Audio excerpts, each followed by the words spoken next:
Hey everyone, it's Mallo. Before we get into today's episode, I just want to let you know that this is part one of a two-part series finale. The second part of it is a behind-the-scenes look at the show for Chaos Incorporated and a Q&A with the cast members and things like that. So this one is a little bit shorter, and it kind of ends with us just saying, hey, this is what we're doing in character and being done. And then next week's podcast will be the behind the scenes episode. So hang in there. This is a really good one. It's a really great way to end season 2 of the podcast with season 3 coming right around the corner. So hope to see you there. Take care. Hello, fringers. The following podcast may not be suitable for all ages. Listener discretion is advised.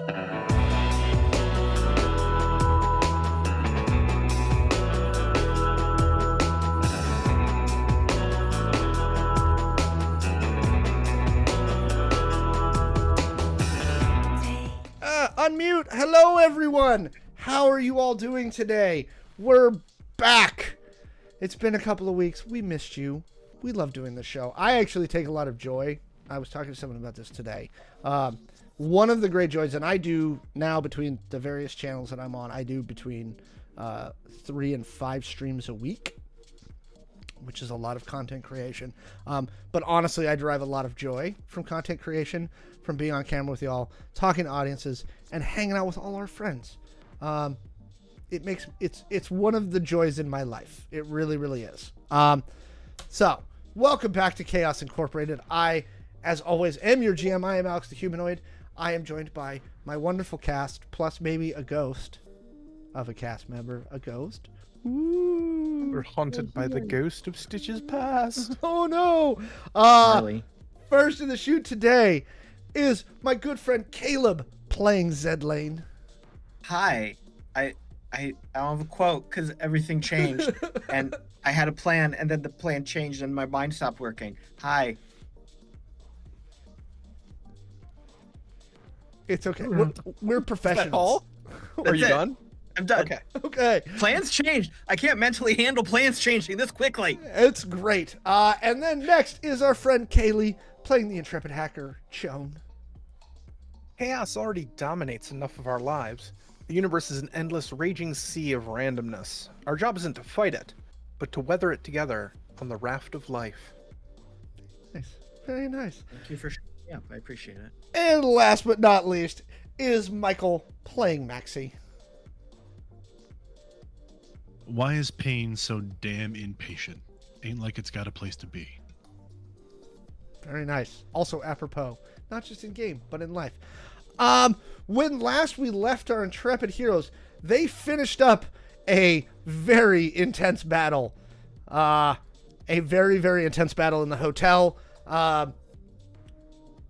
Kidu finally managed to mildly subdue Horiuchi for a minute. Caleb continued his reign of ass kickery. Zed did, I should say. And they managed to get Cassandra Blythe out of the apartment and return, wounded again, in Maxi's case, relatively severely, to the IOG station. Again. Where they underwent medical treatment for their wounds. And that's pretty much it. And that's where we're going to pick up this episode. Maxi, you're still healing up. They've given you some mild analgesics. Nothing, no opiates, no major painkillers, but mild analgesics just to take the swelling down, which does relieve some of the pain, and they want the swelling to come down. They're also telling you to kind of let your wounds breathe. So Maxi's sitting like this a lot? Yes. Your arm in particular, the arm that keeps getting messed up, is particularly stiff. They have a physical therapist on site in the medical wing who's working with you on range of motion. You using those resistance bands to slowly build up some of your endurance back. Some PT, yep. Yep. Again, you've developed a lot of scar tissue in that arm.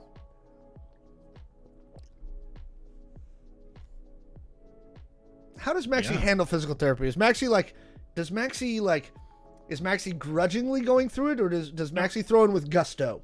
No, I think Maxi definitely does PT with gusto. Maxi's always been a very physical person, and I think it's a physical response for him. It's a way for him to actually proactively try to get better. So the moment that he can be back on his feet and active, he is doing so. He does not sit well. Okay, that makes sense. He does not like to be very sedentary. So that's what you're spending a couple days doing. Shortly after you come back out of the stuff, Zed, Adeline comes in with a stack of data slits and is like, everything we've got on Vegas, I'd start studying. Yeah. She's like, by the way, do you want an official one for Bosco? Are you going into Vegas as Bosco? Chone seems to really think you need to go to Vegas as Bosco. I think it should be Bosco P. Coltrane. Bosco is always in Vegas. If I happen to be there to be Bosco, that's just fun. But Wherever Bosco's Bosco there. goes, there Vegas is. When we Yeah, insert also you, that. are you going in as Bosco? Well, I think that depends on what we find in this research and what we really have to do. So can I answer that question later when I know more? Yeah, we just need to know how much deep cover you want to go. I mean, as deep cover, Bosco exists and is established and is in Vegas bouncing around right now. Yes. So if I need to be Bosco, I can just whoop cowboy switch. I'm just with saying, my friend. Chone, What's that sound again, Caleb? Yeah, what was it? Oh, What? Chone, okay. I'm just letting you know that Chone feels that Bosco is the way to go. I'm So what I'm hearing is that Zed is a switch. Sometimes you turn them on, sometimes you turn them off. Zed is whatever Zed needs to be. Yep, we know those things. So Zed has homework. You of course go through standard running maintenance on your arms. When you go to maintenance, they're like, "All right, any we know you were complaining of performance issues with the arms before. How are they performing now?" Happens to a lot of guys after a while. Well, I had to take a bit. I had a sandwich and I took a nap and I really concentrated and they were great. They worked. That was fine. They did what they were supposed to do. They were good. Maybe I just had to break them in a little bit. I don't know. But yeah, it was good. So they check it. They're checking your range of motion on the implants. They're like, no reject. They check for rejection sites or anything where you're separating. Mhm. They're like, looking good, feeling okay, Oh, good. no issues. I don't think so. I think I'm okay. So- They re-lubricate some points on there, check the diagnostics on the computer. Anything else you need on the cyber side? You good? Yeah, I think we're okay. I don't want to do too much more. You never know what's going to happen. I definitely make time to go wherever Maxi's doing his PT and be nearby and doing what he is doing, but more every once in a while. Just because.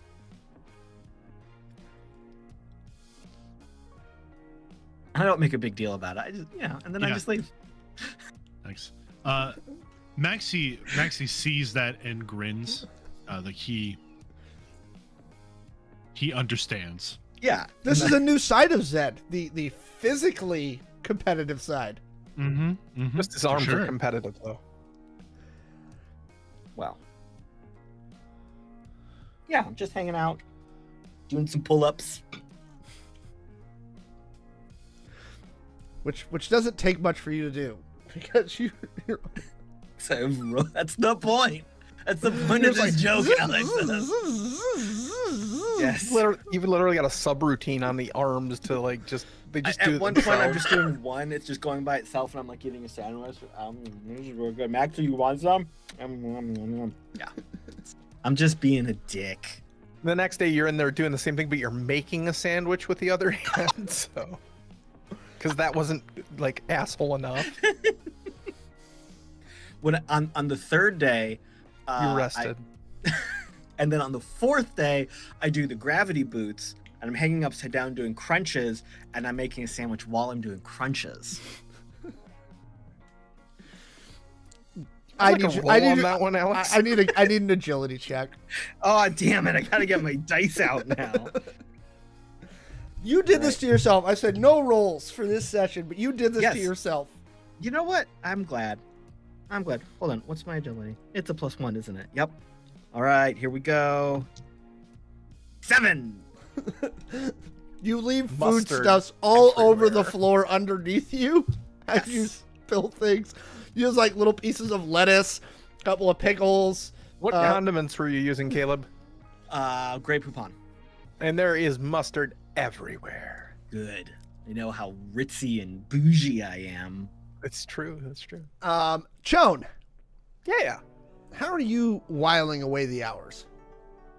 Chone is continuing their study on to quantum mechanics and quantum cryptography, and practicing a little bit more with their, their wibbly woo things. So, Okay.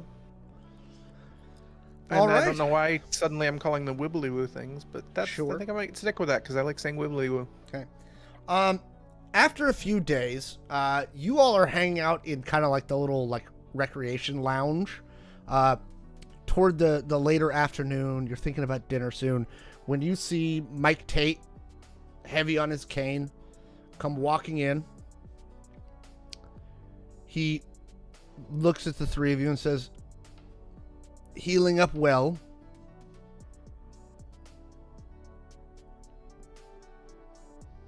Yeah, I think we're good.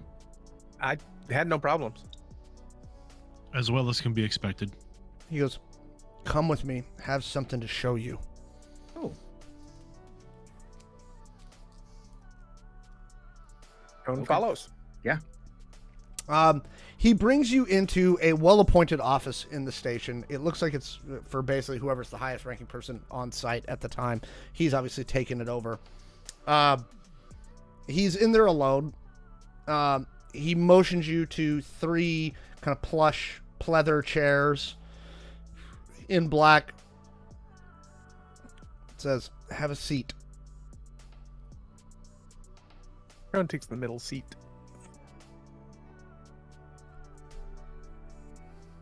Zed takes a chair and kind of sits sideways in it with one of his legs up over the arms. Chone's sitting Maxi. cross-legged, by the way. Maxi just takes the last available chair. He, again, slowly, keeping in mind that Mike Tate, as the founder of the IOG, is now, if you recall his Wikipedia entry, you're pretty sure he's about 117 years old. Doesn't look a day over 90.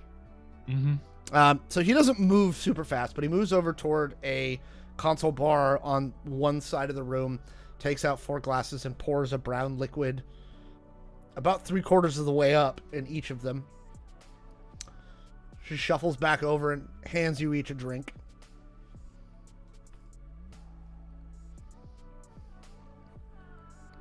Chone will take it. Yeah. Maxi smells it and then sets it aside.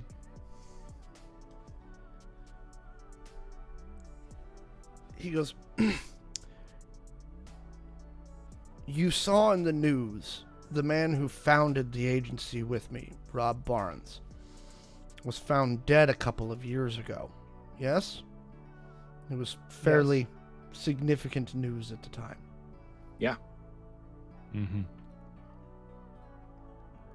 He was killed by Jackson Howe.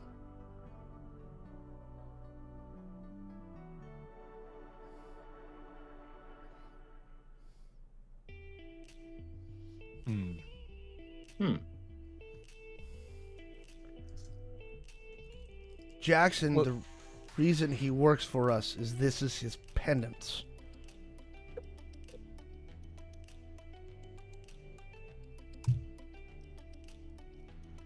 Makes sense. Too great an asset to simply be taken off the board. Jackson did not want to kill him, but saw no other option at the time.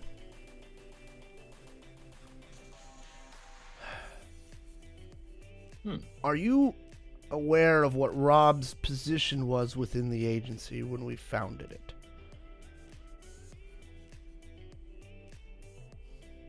No. I don't think so. He created the machines that Shawn affectionately refers to as Larry, Moe, and Curly. Oh, yeah. Oh. I do remember that. He also created the predecessor machines that we used before we had the full quantum runs. Before Larry, Moe, and Curly, there was a predecessor item. It was the one that predicted the nuclear strike.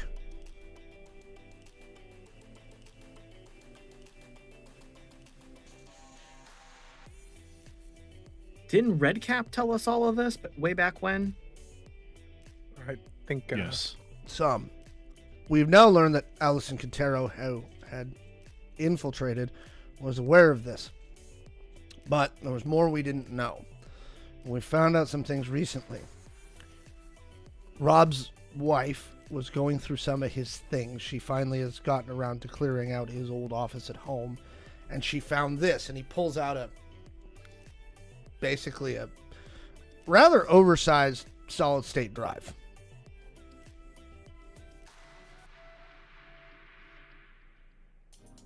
And what's on that old piece of tech? He goes, Rob.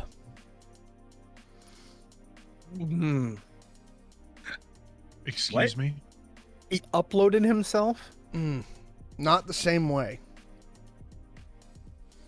He takes it, he plugs it into a projector, and you see an image appear of Rob Barnes. This was probably done about some short time, not too long before he died, but before he died. And the system says, "Greetings. I am a composite model of Robert Barnes. I am made up of his knowledge and memories. I am not a full sentient AI. However, I can answer questions and respond."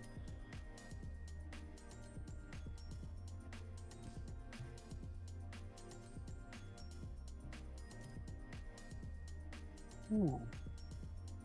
What was the last upload? Your last memory upload date? It gives a date about a month before he died. Okay.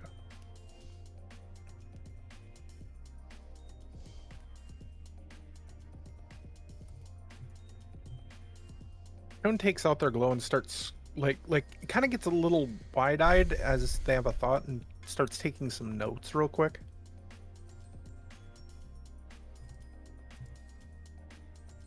And So- then puts it down. Is it safe to assume you have already removed or retrieved any data you needed to from this construct? Are you asking Mike that? Yes. He goes, nope. Found out what it was, waited. But if anybody knows what we need to know, it's probably him. He looks at you and he kind of drains half of the glass. He goes, I can't. It's too much for me. I'm happy to have a chat. I'm a chatty guy. He goes, good. I was hoping for this, you'd for say the that. sake of research, for the sake of the mission. He goes, Yeah. he probably knows much. Rob was the original chief information officer for the IOG. He served in that capacity for 6 decades before he retired. Just before he was killed, he was brought back in to consult because Larry, Moe, and Curly had come out with the war proclamation. He was brought back in to determine if they were malfunctioning. After it was determined that they weren't malfunctioning, he was supposed to figure out what the next steps were before he was killed. And he never got to that point. No, he died first. But So again, I can't talk to it right now. did he confirm that the triplets were? He confirmed the triplets were functional, though. He Yes. knew it was not a malfunction. Yep. And how long after he was supposed? So he was going to come back with the next steps. Was that right before, about the time this was made? He was, near as I could tell, he made this just after he confirmed that the triplets were not malfunctioning. Or at least the last upload was there. Near as we can tell, Rob was working on this for a decade, maybe more. Motions at the projection. Well, we have a lot to talk about then. He goes, Yeah. I'll leave you to it. And he gets up, drains the rest of his glass, and kind of like canes his way to the door. Takes one last look over his shoulder at the projection of Rob Barnes on the screen. Looks down for a minute and walks out, shutting the door behind him.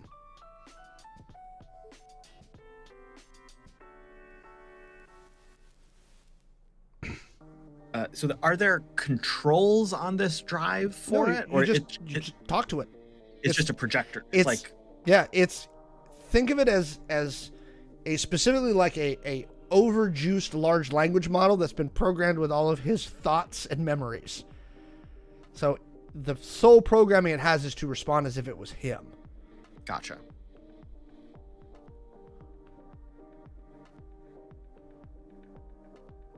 So I will address the unit. Well, can we call you Barnes? Rob's fine. All right. Rob, are you aware of the current date and time of our present day conversation? Stops for a moment. Yes, I've grabbed that from the computer. Okay. Are you aware of events that have transpired between your last dated upload and today? Some, but the data increase to record the all relevant data between then and now would be too large for me to process. If we need you to consult on current events, would it be easier to feed those specific events to you or connect you in some way to a larger data store so you could pursue and obtain the information that you need? I would ask questions. If I cannot answer, then perhaps inserting the relevant data to possibly make the connection at that time would be useful. Okay, that makes sense. We're going to sidebar real quick, Rob. So, sit tight. I have nowhere to go. I'm dead. Yeah, I think that should be on their shirt, Rob. You ever want to get into marketing? I know a guy. His name's Bosco. I briefly considered marketing when I was a very young man. Sadly, Mike recruited me into government service before I had a chance to explore the private sector. And here you are, dead in a box, still talking to us.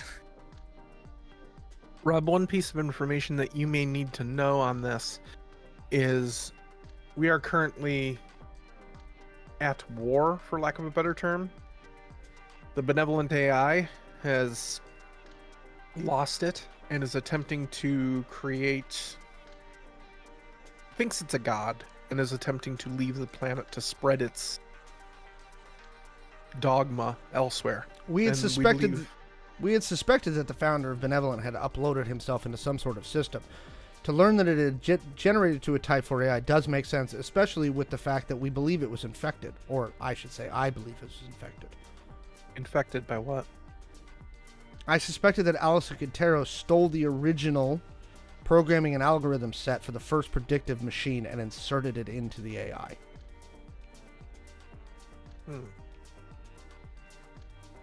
It was an imperfect program that we created prior to the existence of the quantum mechanics that power Larry, Moe, and Curly.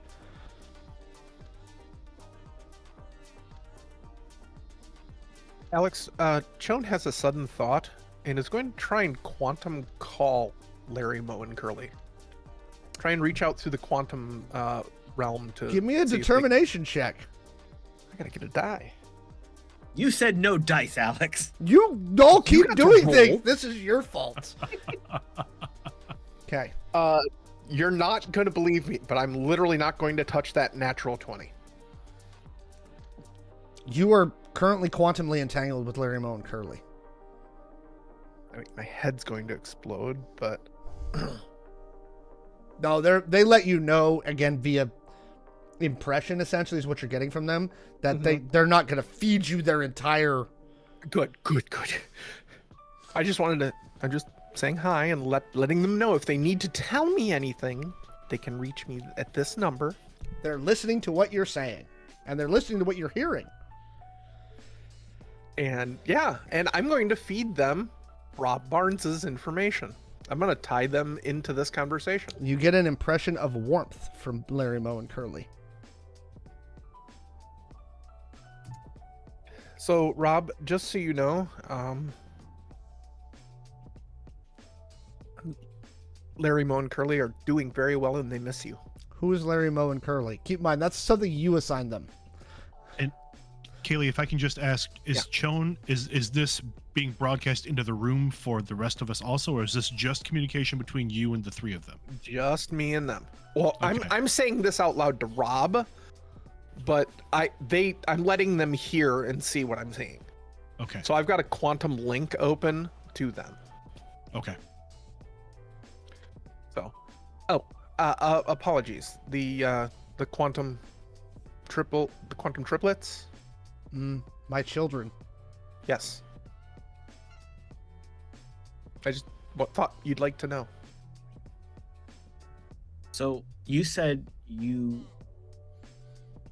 thought the benevolent AI was infected by your original imperfect predictive software? Yes.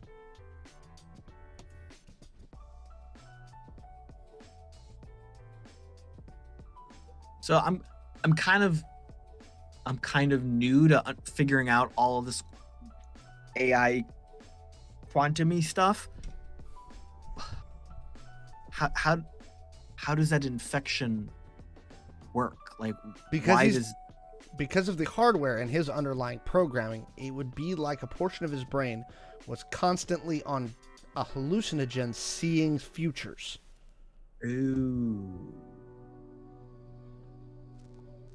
Imagine the worst acid trip of your life. But all the time. Gotcha.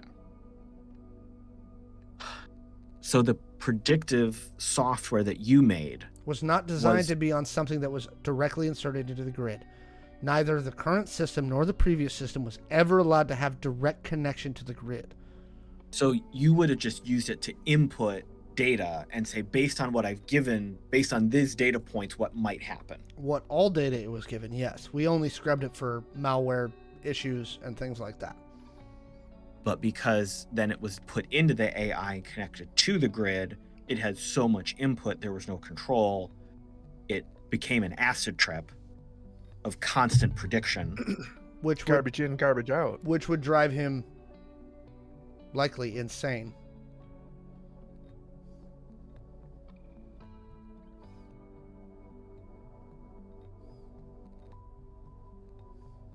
So And that explains it then. the question Fucking becomes, loopy. in my opinion, if the AI is thinking it is communicating with some extra planet being or entity, is he actually just communicating with himself and doesn't realize it because he's tripping? Insufficient data. We long suspected that there was some sort of link between here and somewhere outside of our solar system, but we were never able to trace it effectively. Can you expound on that, please? What do you mean? A link between us and this? We found Like alien? evidence. We found some evidence.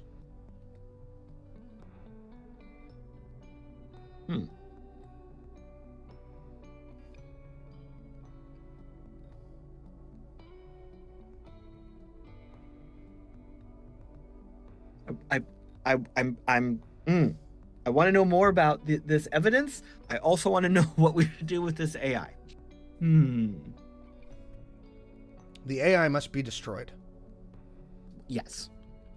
Have you We're working determined the on that. location? Have you determined the identities of all 4 members of the council? Yes. Yes. Will you confirm who the members are? As this information is not in my databanks. How? Quintero. Well, tell him. What? I want. You're on there. You're good. How Quintero, Joe was making a funny at Zed. Cassandra Blythe, Throw a pen at your face. And the AI. Allison Quintero, Andrew Bower.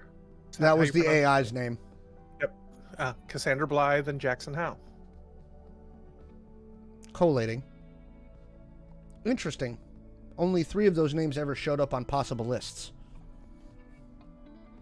Let me Which one guess, did? was Howe the erroneous data? No, we suspected how for a period of time. Allison Quintero did not show up on our list. She was deeply connected with the Identical Corporation, and by process of that, the Information and Observations Group. Still is. I suspected it, but she never showed up on the list.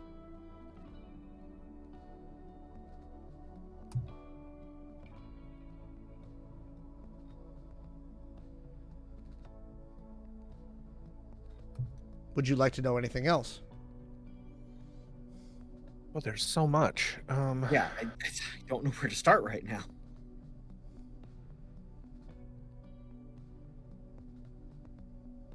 Does the phrase...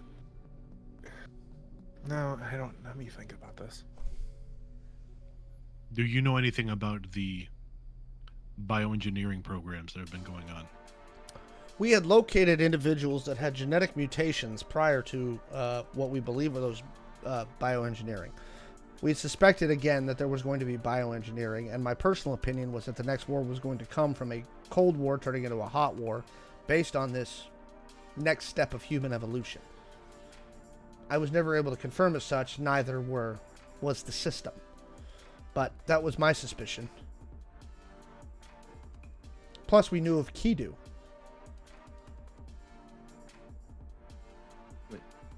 What did we know of Kidu? Kidu is a mutant. Kido is a mutant. Oh yeah, I knew that. Yes. We know 3 of the 4, I believe. The 3 of the 4 types. Kidu was one of the first mutants we found. But he was an isolated mutation. We found him in approximately 2092. Where was he found? Ohio. Wow. Nothing ever comes out of there. He didn't come from there. He was just resting.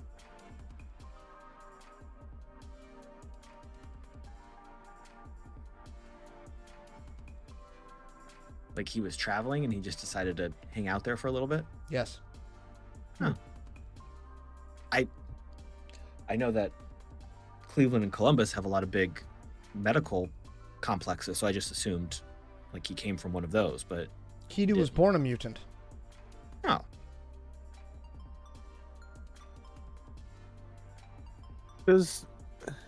So the predictive AI that was fed to the benevolent, It was my first program. did it have any concept of beauty? No. It wasn't smart enough to do that. At that time, we were limited to, at best, Type 2 artificial intelligences. We didn't have quantum computers capable of processing these things. We used a series of high-end supercomputers to do it, and the programming algorithm was what allowed us to create the IOG. It predicted the nuclear strike that the Council conducted. That was how we were able to prove that we knew what we were doing. Once they cleared us of having any involvement in the strike itself. One of the things that the AI keeps mentioning is whenever they find certain people, they tell them how beautiful they are and ask them to join them. Could be a product of the infection, could be something else. Not enough data points to determine. Could be just mania of some kind. It's creepy, whatever it is.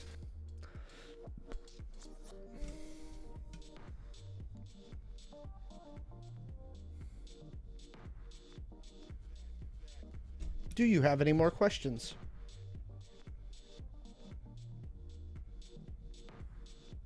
I have thousands. I just can't think of anything coherent at the moment.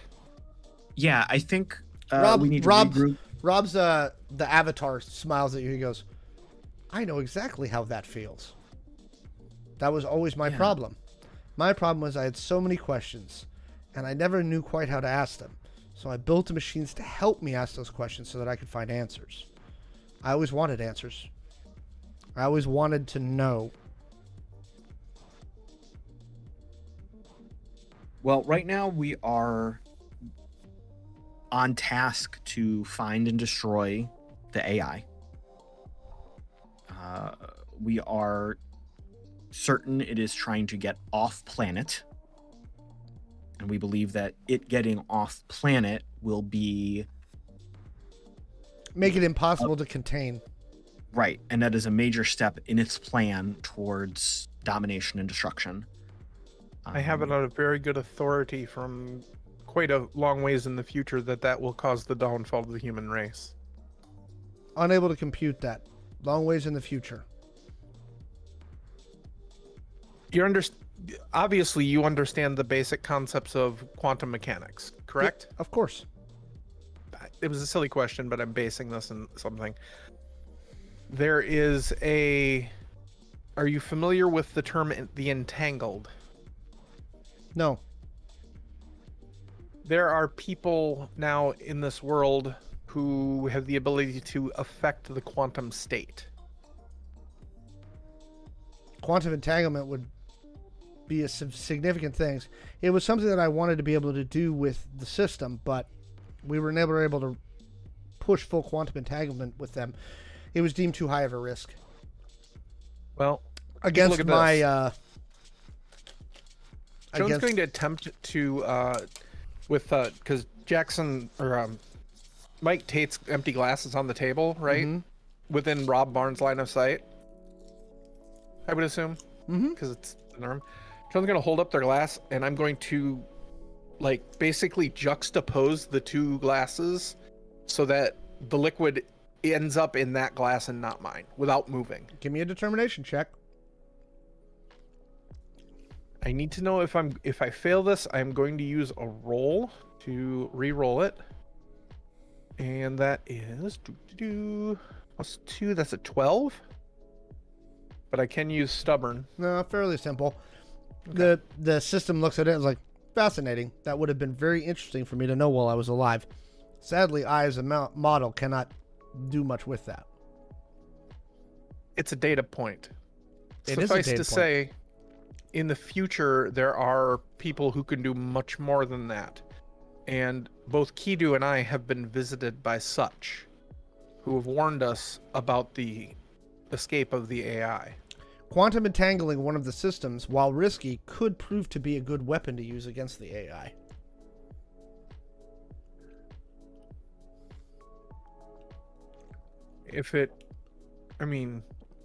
I am in communication with your children right now via quantum entanglement. But you are in conversation with one set. There are 3. Do I think I can make that happen? Like a gestalt? Gestalt? You have no idea. Gestalt? I'm gonna give it a shot. I may burn out my brain, but what the hell? Quantum hacks like Gaston? No one hacks like Gaston. Give me a determination check. That's a 17. You feel this is very hurt. You feel something, and your head starts to hurt. Okay. Significantly. Something happened, and you don't pass out, but you've got a migraine now. Is there an audible pop? No. Chon grabs their temples a little bit. It's like, okay, yeah. Okay, I'm not good enough to do that. We were having a conversation, and now you have a nosebleed. Oh, Eric, Zed, give me your hanky, yank. That's the monogram. Oh, is that silk? Yeah. Really nice. Yeah, really. fucking expensive too. It's real. Yeah, but Maxi- Silka's really good at staunching blood. Maxi? Maxi pushes back from the table a little bit, and stretching his right arm out a bit. And he's just like, this questioning of the AI seems inefficient. Wouldn't it be easier for us to feed the information into this construct than to verbally ask it questions? The construct says, first, you can talk directly to me, and second, there's too much data for you to determine what would be relevant data, and the amount of data required would be significant, similar to what's being pushed into the system right now. Would there be any benefit in exposing you to your children? Difficult to Then say.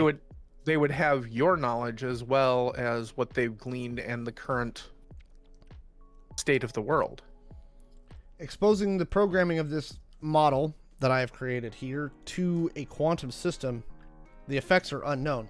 It could be similar to what happened with the benevolent AI. Oof. But I am not an expert in that type of artificial intelligence programming.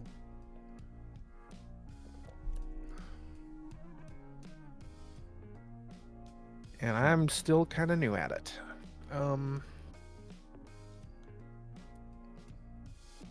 The projection looks at the three of you and says, "You look distressed." It's been a long year. Mike used to frequently get distressed. What did he do to relax? He didn't. Explains the limp. Oh, the limp, that was a gunshot wound. It was a joke, Rob. He got that one in Afghanistan.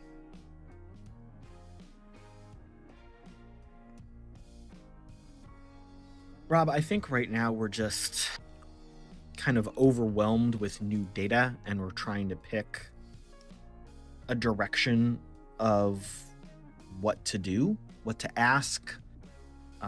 We have You should. a very specific mission. We don't know the best way to go about it, and now we suddenly have potentially new assistance, but like it's still not a clear answer. I If think that makes any sense. based on the intelligence that I had at the time, he had created 2 backups of himself. He was afraid to create any more than that, and both of those backups remain in a stasis point, and he re-uploads to his backups every 6 hours. I You believe happen to know the location of those backups? my guess is one of them was in Missouri, What would it be doing in Missouri? Limestone Caverns. Ah. Because nothing else is in Missouri. There's some nuclear craters,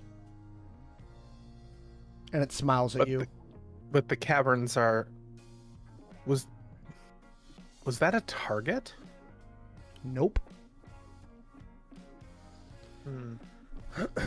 You got to remember, the reason they hit the area they did is because it was the flyover states. There was less people there. They hit the least population dense areas of the entire United States at the time.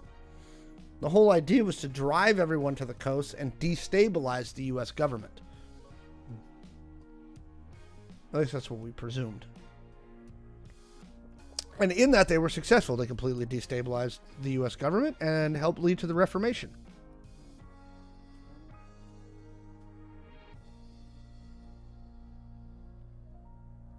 If we could get our hands on one of those backups...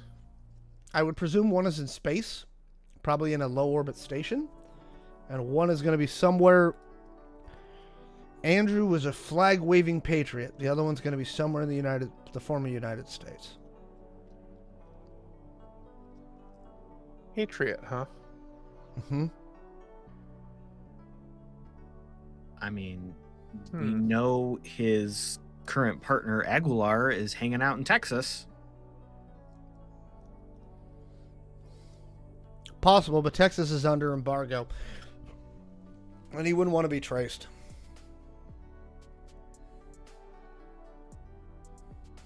I was just thinking, what's like a place where a patriot would want to go.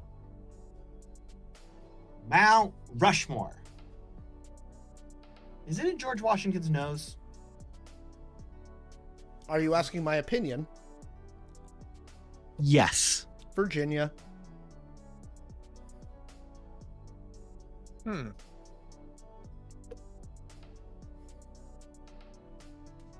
I was actually thinking DC. Virginia is part of Virginia. the DC Metroplex.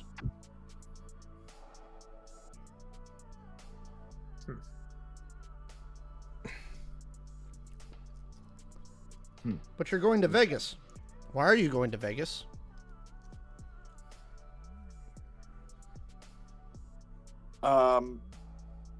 Wait. Hold on. Why are we going to Vegas? Trace down Oh. his cult. He has a group of followers that are stationed there. And they believe that he is the prophet to some new space god, and we were hoping to find a line on where he is right now, because he's trying to get to space, and we need to stop him. Not a terrible plan. If you manage to draw him out, it's going to be easier to trace his exact location. Plus, everybody loves Vegas. I've never been. You know how they call New York the city that never sleeps? Well, I mean, that's one of the things they used to call it. Vegas is the city that really never sleeps. So it's just tired all the time? Well, I mean, the drugs and alcohol help you forget that. Oh, gotcha. That's true. He's like, plus I really like blackjack.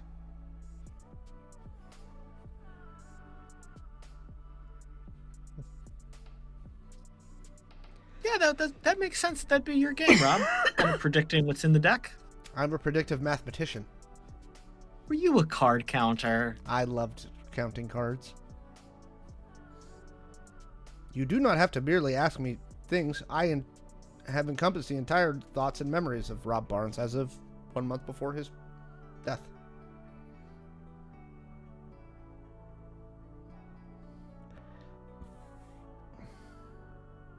Ah, back in the day, we probably could have had a good time. We could still have a good time. I like mean, good times. There's nothing preventing us from. How much storage does your construct take? Are we Considerable. Are we discussing? Are we actually talking about taking Rob on the road Rob with us? to Vegas? I mean, Maybe keep him on the phone. well, that's what I was just wondering. I was wondering if I upgraded my glow a little bit further, perhaps. No, yeah, you're looking at the thing and you're going, this is a lot of data. Okay. That's what I don't know. I should be I was- available by communications link. I was only going to suggest that I thought that may be a large safety hazard. I think he'd be fine. He looks at you and goes, how's it a safety hazard? I'm dead. But And your data would be accessible possibly by a third party. Fair point. Currently, you are housed in, I assume, an isolated unit. He looks at the desk and points at the thing that Tate had plugged in. Exactly. Yeah. And I believe that's how it should stay. Fair enough. Hey. Huh. All right. Well, I have a bunch of intel on Vegas to read. Wait, are you doing research, Seth? Yeah. That's Look that's at the new. stuff. I'm always researching shit. That's why I have to ask you for Like looking new stuff up. recipes. Uh, Yeah, but you didn't ask me to look anything up. Rob goes, if there's nothing else, may I give you one more piece of advice? Certainly. Sure. Always double down on 11. Well, yeah. Okay. We also need to have a talk. I'd like to know how you did what you're doing right now, and to figure out if the way that you could quantumly encrypt like a backup, so it's always like concurrently running. That's what the system does, but without a direct connection to the grid. Right, but what I'm saying is, like, for example, if someone were to want to back up their consciousness, their thought process, their memories, like you did. The process is embedded in this drive. Oh. Darn. I was kind of hoping it would be a way to replicate that, but actually using like a Qualcomm to like update it in real time. It thinks for a minute and goes, scientifically that is theoretically possible, but not within the scope of what I did. We'll have to have a discussion about that at some point. Rob looks at me and goes, to leave you with a quote from one of my favorite movies, have fun storming the castle. That is a good movie. That is such a good movie. What movie is that? It was called The Princess Never Bride. seen The It was a Princess classic. Bride. I recommend picking up a copy. And Rob, with that, do you think they're gonna make it? not a chance. They'd need a miracle. All right, you need to watch the movie again, Rob, because that's not the actual. That's close to the quote, but It's close. you know what? Have a movie night with all of us and We need a Maxi movie and night. I Rob? will make the popcorn. You Yeah, can let's do season it. it. Okay. Uh, So, we got, I'll with make that, the when we get back from projection Vegas. blinks out. Um, Oh, do you have a quote of the question, Maxi? I was going to. No. When it blinks out, Mike walks back in and he goes, did you learn anything useful? Always double down on 11. Yeah? The construct known as Rob likes to party. He laughs. Yeah. Rob was always the wild one. We have some ideas. Apparently, the AI has two backups, two data points that it routinely updates. He believes one is in space, and we believe one is in Missouri. We'll have our team start looking. And wherever he's housed, he thinks it might be Virginia or somewhere else that would really be a patriotic stronghold. We'll start looking. Oh, hang on one moment, folks. Guess we're gonna be heading to Vegas then. Oh, where am I? I'm lost. We're okay. I'm adrift. Oh, I'm back. And so I'm Batman. Mike goes, well, start getting ready. And that's where we're going to end the portion of the episode where we're doing stuff in character. You're not what you appear to be. They don't know you like I do. No one knows but me. Chaos Incorporated is Kaylee as Chone, Michael as Maxi, Dot as Stitches, Caleb as Zed, and Alex is your game runner. You can learn more about the game we play on this podcast by going to www.playidentico.com. You can join us live for these sessions every Tuesday at 6 p.m. Pacific over on twitch.tv/Identico. And you can watch along with past episodes and see additional content like how to play videos over on our YouTube channel, youtube.com/Identico. And finally, you can follow along with us on the socials at Identico on Twitter and at Humanoid Games on Threads and Instagram. Thanks for listening, everyone, and we'll see you next week.